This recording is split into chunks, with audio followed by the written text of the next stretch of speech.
안녕하십니까. 네, 임준영 전도사입니다. 네, 영도교회 수요연합기도회에 오신 사랑하는 우리 성도님들, 그리고 각자의 사정으로 인해서 온라인으로 온 마음 다하여서 예배를 드리시는 우리 사랑하는 성도님들에게 주님이 주시는 사랑과 은혜가 가득하길 소망합니다. 벌써 제가 이 자리에 두 번째 서게 되었네요. 정말 엊그제 제가 설교한 것만 같은 그런 기분이 드는데, 그게 벌써 2달 전이라고 하니까 진짜 요즘 시간이 좀 빠르다라는 것을 최근 들어 정말 크게 느끼는 것 같습니다. 사실 저는 그 저저번 달에 이 자리에 한번 섰으니까 지금 이 자리가 그렇게 막 크게 떨리진 않겠지라고 생각을 했었거든요. 근데 지금 제 호흡 보이시죠? 벌써 좀 많이 떨리고, 역시 이 자리는 설 때마다 너무 떨리는 자리인 것 같습니다. 근데 그도 그럴 것이, 제가 하나님의 말씀을 대언하는데 긴장이 안 되는 것도 더 웃긴 것 같더라고요. 그래서 이 긴장을 조금 완화시키고 하나님 앞에서 서 있다라는 그 생각으로 임해보려고 합니다. 오늘 이 시간 예배 가운데에서 많은 은혜 받으시고 또 한 주를 살아갈 위로와 희망을 얻으시고 집으로 돌아가실 수 있는 우리 성도님들이 넘쳐나기를 소망합니다. 오늘 저희는 본문인 로마서 5장 1절부터 5절까지의 말씀으로 은혜를 나누려고 합니다. 우리는 사실 이 말씀을 정말 많이 듣고 자라왔던 것 같습니다. 특히 인내는 연단을, 연단은 소망을 이루는 줄 아미로다 라는 이 말씀을 저는 스스로 어려운 일에 닥쳤을 때 항상 많이 외치고 제 마음속에 새겼던 그런 말씀으로 정말 기억이 많이 남는 것 같습니다. 본문의 로마서 5장 1절에서는 우리는 우리가 믿음으로 의롭다 하심을 받았다고 말합니다. 여기서 받았다는 헬라어를 디카이오 텐테스를 사용한 것인데요, 그 뜻은 우린 이미 의롭게 되었고 지금도 여전히 의롭고 앞으로도 우리는 의롭다는 것을 강조하는 표현으로 사용한 것입니다. 결국 우리에겐 하나님을 믿는, 그리고 예수님의 그 십자가 부활 사건을 믿는 믿음만이 있다면 우린 이미 의로운 사람이라는 것입니다. 그리고 화평을 누리자의 화평은 구약의 샬롬을 번역한 것으로 평안함을 누리자라고도 해석을 할 수 있습니다. 우리가 의인이 되고 소망을 얻기까지 정말 어려운 것 같지만 사실 정말 별것 없습니다. 그저 우리 주님을 믿고 사랑하고 의지하는 것, 그것뿐입니다. 사랑하는 성도님들, 우리 성도님들께서는 우리 하나님을 믿으십니까? 날 위해 십자가에서 죽으신 우리 주 예수 그리스도를 신뢰하고 사랑하고 믿으십니까? 그렇다면 우리는 벌써 의인이 되었습니다. 의롭다 하심을 받은 줄 믿습니다. 할렐루야, 아멘. 그렇다면 의인은 어떤 소망을 품고 살아가야 할까요? 하나님을 믿고 살아가는 의인은 세상에서 어떤 역할이 되어야 할까요? 대체 어떻게 해야 성경대로 우리가 잘 아는 그 성경의 위인들처럼 살아갈 수 있을까요? 어떤 것을 바라보고 어떤 것을 따라가야 하며, 우리는 대체 어떻게 그 믿음을 지키며 살아가야 하고, 그런 소망을 가진 사람들은 대체 어떤 삶을 살아갈까요? 자, 이제 본문으로 돌아가서 우리가 알 수 있는 것은요, 첫 번째로 의인은 많은 환난을 당합니다. 그리고 진정한 의인은 그 많은 환난 가운데에서도 포기하지 않고 그 환난을 자랑스러워합니다. 본문 2절에서 4절 말씀에는 이렇게 나와 있습니다. 함께 읽어볼까요? 네, 시작. 또한 그로 말미암아 우리가 믿음으로 서 있는 이 은혜에 들어감을 얻었으며 하나님의 영광을 바라고 즐거워하느니라. 다만 이뿐 아니라 우리가 환난 중에도 즐거워하나니 이는 환난은 인내를, 인내는 연단을, 연단은 소망을 이루는 줄 알미로다. 2절에 나오는 믿음으로 서 있다의 서 있다는 과거에도 그랬다는 것을 나타냅니다. 이미 우리가 그 은혜 안에 있음을 본문에서는 말합니다. 의인은 하나님의 영광을 볼 뿐 아니라 보고 즐거워한다는 것입니다. 마치 시편 1편 2절에 오직 여호와의 율법을 즐거워하여 그의 율법을 주야로 묵상하는 의인처럼 우리가 하나님의 말씀을 즐거워하는 것입니다. 그리고 또 이렇게 말합니다. 이뿐 아니라 환난 중에서도 즐거워한다. 즐거워한다? 라는 말이 조금은 어색하고 좀 이상하게 들려올 수도 있을 것 같습니다. 사실 그도 그럴 것이, 어떻게 환난을 즐거워하지? 어떻게 환난을 즐거워해? 내가 어떻게 그 환난 중에서도 즐거워할 수 있는 거지? 조금 의문을 품을 수도 있으실 것 같습니다. 저도 이 본문을 읽고 그랬었던 것처럼요. 사실 이 즐거워한다의 헬라어 번역인 카우카오마이는 즐겁다, 와 재밌다 라는 뜻보다는 자랑스럽다, 영광스럽다 라는 의미가 더 강합니다. 그렇기에 우리와 같은 믿음을 가진 의인들은 그 환난을 자랑스럽게 생각해야 한다는 것입니다. 그런데도 좀 어려운 것 같습니다. 어떻게 그 환난을 자랑스러워하지? 그래서 본문에서는 이런 우리의 마음을 이미 알기라도 한다는 듯 이런 응원과도 같은 메시지를 하나 던져줍니다. 환난은 인내를, 인내는 연단은 소망을 이루는 줄 알미로다. 그렇습니다. 우리는 이 세상을 살아가면서 정말 많은 고난과 환난을 만나게 됩니다. 우리의 힘으로는 절대 이겨낼 수 없을 것만 같은 그런 많은 세상의 유혹 시험 등을 당하게 됩니다. 때론 우리가 그런 시험에 넘어져 있었을 때도 그 시험을 이길 수 없을 것만 같아 미리 포기한 적도 정말 많으실 것입니다. 하지만 우리가 이 세상의 유혹과 시험, 환난과 고난을 당하는 이유는 우리가 그리스도인이기 때문입니다. 베드로전서 4장 12절과 13절에는 이렇게 적혀 있습니다. 사랑하는 자들아, 너희를 연단하려고 오는 불시험을 이상한 일 당하는 것 같이 이상히 여기지 말고 오히려 너희가 그리스도의 고난에 참여하는 것으로 즐거워하라. 이는 그의 영광을 나타내실 때에 너희로 즐거워하고 기뻐하게 하려 함이라. 아멘. 그렇습니다. 항상 우리는 우리에게 다가오는 그 시험들을 만날 때마다 불평불만만 했던 것 같습니다. 왜 나한테만 이런 고난이 찾아오지? 왜 하나님은 나를 가만히 냅두시는 것 같고 왜 하나님께서는 나만 이런 고난을 받게 하시는 거지? 라는 생각도 가끔 하실 수도 있을 것 같습니다. 그래서 말씀에서는 이렇게 말합니다. 그 시험들을 이상하게 여기지 말고 오히려 너희가 그리스도인의 고난에 참여하는 것으로 즐거워하라. 여기서 즐거워하라 또한 그 고난을 그리스도인으로서 자랑스러워해라, 영광스러워해라 라고 해석할 수 있겠습니다. 사랑하는 성도님들, 세상의 고난과 환난 시험에 넘어지고 마음 아파하셨었습니까? 왜 나만 이런 고난이 찾아올까 절망하시고 탄식하셨었습니까? 영광스러워 하십시오. 이젠 우리가 그리스도인이라는 이름으로 그 고난을 받으셨다면 그 고난을 통해 하나님께 영광을 돌리십시오. 우리에겐 소망이 있습니다. 우리에겐 그 고난을 견뎌내야 할 이유가 있는 것입니다. 그리고 그 고난에 너무 걱정하지 마십시오. 우리가 잘 아는 고린도전서 10장 13절에는 이렇게 말씀이 적혀 있습니다. 사람이 감당할 시험 밖에는 너희가 당한 것이 없나니 오직 하나님은 미쁘사 너희가 감당하지 못할 시험 당함을 허락하지 아니하시고 시험 당할 즈음에 또한 피할 길을 내사 너희로 능히 감당하게 하시느니라. 아멘. 그렇습니다. 우리가 능히 감당할 시험밖에 하나님께서는 주시지 않습니다. 오히려 더 하나님과 더 가까워질 추진력과 같은 고난과 시험을 하나님께서는 허락하신다는 것입니다. 그리스도인으로서 우리에게 오는 시험과 고난은 모두 우리의 신앙을 멈춰서게 하는 마귀들의 계략이 아닙니다. 하나님께 더욱더 가까이 가게 하기 위한, 하나님께 더 많은 영광을 돌리게 하기 위한 하나님의 뜻인 것입니다. 사랑하는 성도님들, 앞으로 있을 많은 고난 가운데 좌절하지 마십시오. 오히려 그래, 내가 그리스도인으로서 이 세상을 잘 살아가고 있구나, 이런 생각을 일깨워주게 하시기 위한 하나님의 뜻이구나 라고 생각하십시오. 그리고 그 고난을 능히 이겨내십시오. 마귀들에게 보란듯이, 하나님께 보란듯이 믿음으로 그 고난을 이겨내십시오. 그리고 내가 사랑하고 따르는 하나님께 영광을 돌리십시오. 그것이 천국의 소망을 가진 의인들의 생각입니다. 그 환난을 자랑스러워하는 의인들의 생각인 것입니다. 그러한 환난들이 나의 인내가 되고 그 인내는 연단이 되고 그 연단은 소망이 되는 것입니다. 할렐루야! 우리 이러한 삶을 살아갈 수 있는 저와 우리 성도님들 되기를 간절히 소망합니다. 두 번째로 우리는 주님 한 분만을 소망으로 두고 살아가야 합니다. 베드로전서 3장 15절에서는 이렇게 말합니다. 같이 읽겠습니다. 준비 시작. 너희 마음에 그리스도를 주로 삼아 거룩하게 하고 너희 속에 있는 소망에 관한 이유를 묻는 자에게는 대답할 것을 항상 준비하되 온유와 두려움으로 하고. 소망이라는 뜻을 사전에 검색해 보니까요, 소망은 어떤 일을 바람 또는 그 바라는 것이라고 합니다. 사랑하는 성도님들, 성도님들의 소망은 무엇입니까? 또 무엇이었습니까? 저의 어렸을 적 소망은요, 축구 선수, 또 뮤지컬 배우 등등 굉장히 많은 꿈과 소망들이 있었습니다. 돈도 많이 벌고 싶었고 꿀리지 않는 그런 삶을 살고 싶었습니다. 지금은 목회자의 길, 주님의 종의 길을 걷고 있는 저지만 정말 그 꿈을 향해서 학생 때도 끊임없이 쉴 틈 없이 연습하고 달려나갔던 기억이 있습니다.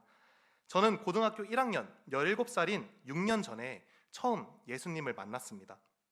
대대로 불교인 저희 집안에서는 교회를 간다는 것 자체도 꿈도 꿀 수 없었고 지금 이런 주님의 길을 걸을 생각조차도 못했기에 저는 이런 축구 선수, 뮤지컬 배우 등과 같은 꿈들을 가지고 있었던 것 같습니다.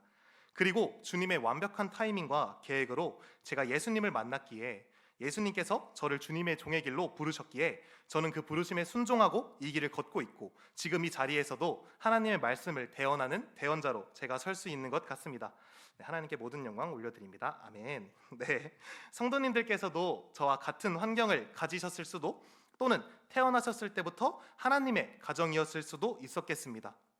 그런데요, 이미 하나님을 아시고 믿으시는 우리의 성도님들의 소망도 저의 어렸을 때의 소망과 크게 다르지 않았을 것 같습니다. 세상에서 복 받는 거, 세상에서 내가 원하고 이루고 싶은 꿈을 이루는 거, 내 자녀가, 내 손자 손녀가 좋은 대학 가서 좋은 직장을 가지는 거, 좋은 사람들을 끊임없이 만나게 해주는 것, 돈 많이 버는 거. 어느새 우리들은 잃어버린 것 같습니다. 우리가 과연 어떤 것들을 쫓아 살아가고 있는지. 하나님을 믿으면 세상에서 복 받고 병고침 받는 거 맞습니다. 하지만 어느새 순서가 바뀐 것만 같은 생각이 듭니다. 내가 하나님을 믿었더니 세상에서 복을 받았어. 내가 하나님을 사랑하고 따랐더니 병고침을 받았어. 이게 아니라 내가 세상에서 복 받기 위해 하나님을 믿고 병고침을 받기 위해 하나님을 따르겠다고 고백하는 그런 신앙이 되어버린 것입니다. 아닙니다, 성도님들. 반대가 되어야 합니다. 지금 우리가 꾸는 소망은 세상의 사람들과 다를 것이 없습니다. 그러면 우리가 어떻게 그 사람들에게 하나님을 믿게 할 수 있겠습니까? 세상과 교회의 소망의 차이가 단 하나도 없다면 어떻게 교회가 성장하고 공동체가 부흥할 수 있겠습니까? 우리의 소망은 오직 하나님이십니다. 우리가 바라고 꿈꾸는 것은 하나님 나라입니다. 저는 지금 이 세상에서 복은 꿈도 꾸지 마! 라고 말하는 것이 아닙니다. 하나님을 먼저 믿고 따르고 사랑한다면 그 다음에 내게 올 은혜와 복은 이미 따놓은 당상이라는 것입니다. 하나님을 먼저 믿고 받은 그 복들, 은혜의 간증들이 넘쳐나야 한다는 것입니다. 혹여나 그런 것들을 받지 못하더라도요, 세상에서의 실패와 아픔, 절망과 좌절, 어두움 속에 있더라도요, 나의 빛 대신 하나님을 믿음으로써 생기는 그러한 믿음, 소망이신 하나님만을 바라보며 앞으로 나아갈 수 있어야 하는 것입니다. 제가 다시 한번 질문하겠습니다. 정말 사랑하는 우리 성도님들의 소망은 무엇입니까? 우리의 참 소망은 하나님 한 분인 것을 기억하시길 소망합니다. 그렇게 되시길 원합니다. 하나님 한 분만으로도 만족할 수 있는 삶을 살 수 있는 그런 삶이 되기를 소망합니다. 이 눈에 아무 증거 아니 배워도 믿음만을 가지고서 늘 걸어가시는 그런 삶을 살아가시는 우리 사랑하는 성도님들이 되기를 소망합니다. 본문 5절에서는 이렇게 말합니다. 소망이 우리를 부끄럽게 하지 아니함은 우리에게 주신 성령으로 말미암아 하나님의 사랑이 우리 마음에 부은 바 됨이니. 아멘. 여기서 부끄러움은요, 종말에 일어날 하나님 앞에서의 부끄러움을 말합니다. 즉 우리가 죽고 나서 심판대 앞에서의 우리의 부끄러움을 말합니다. 우리의 소망은 우리를 부끄럽게 하지 않을 것입니다. 왜냐하면 우리의 소망은 이미 하나님 한 분이었기 때문입니다. 우리가 나중에 심판받을 그날에도 하나님 앞에서 당당하게, 네, 하나님, 저의 소망은 오직 주님 한 분이었습니다. 저는 세상의 것을 따르지 않았습니다. 정말 어지러운 이 세상에서도, 악해져만 가는 이 세상에서도 저는 저의 주인이신 하나님만을 바라보며 이 세상을 살아왔습니다 라고 말할 수 있어야 하는 것입니다.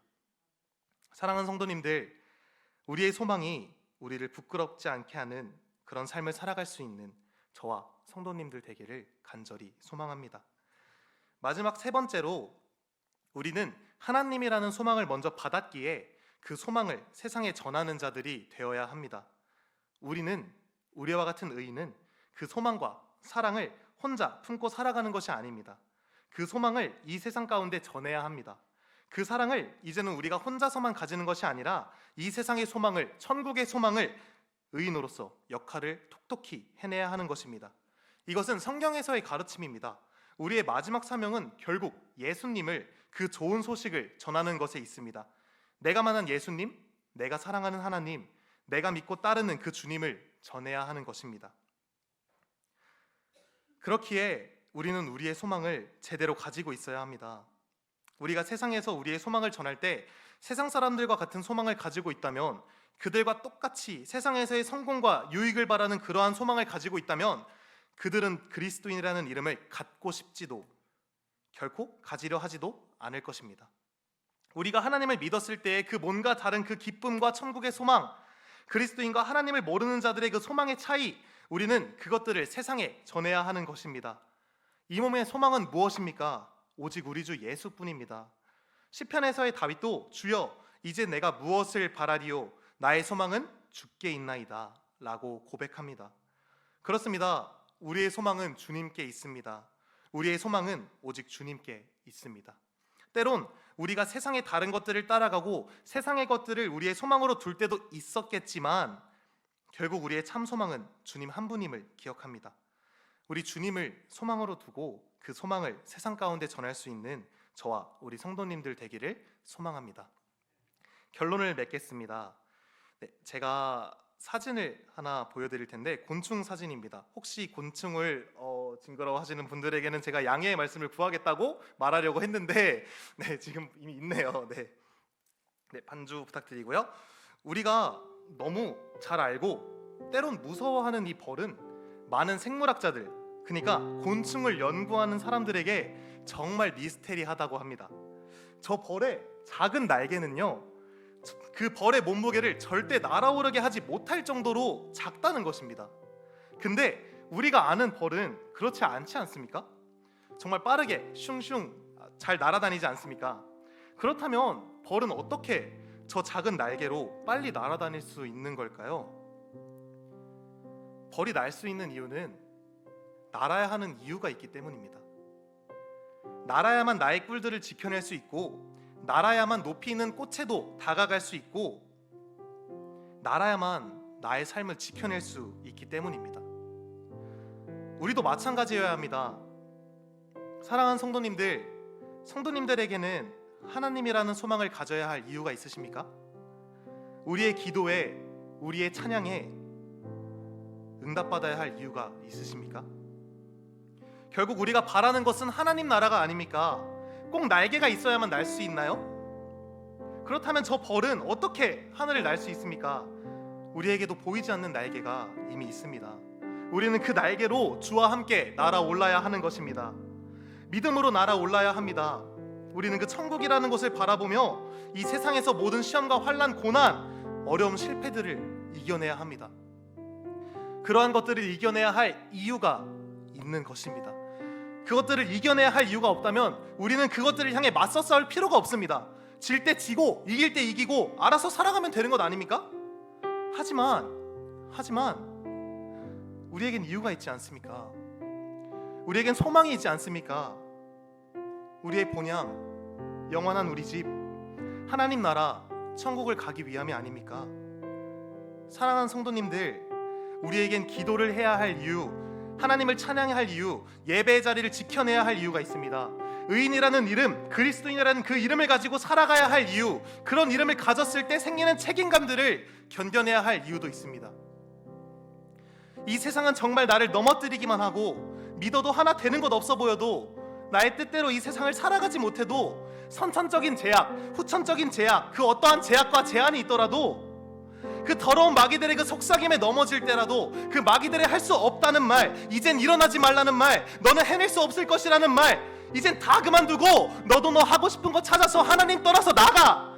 라는 말들이 나에겐 때론 더 위로로 다가올 때라도요, 넘어진 그 자리에서 더 이상 일어나고 싶지 않을 때라도요, 우리는 일어나야 할 이유가 있습니다.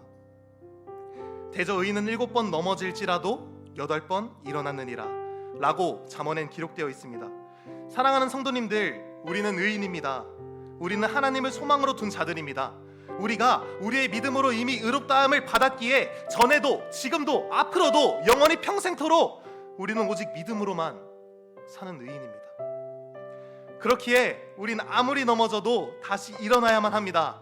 일어나야 할 이유가 있습니다. 우린 천국의 소망을 품고 이 세상에서 능히 이겨내야만 합니다. 그리스도인은, 의인은, 하나님의 자녀는, 하나님의 백성은, 천국의 소망을 품은 우리들은 그래야만 합니다.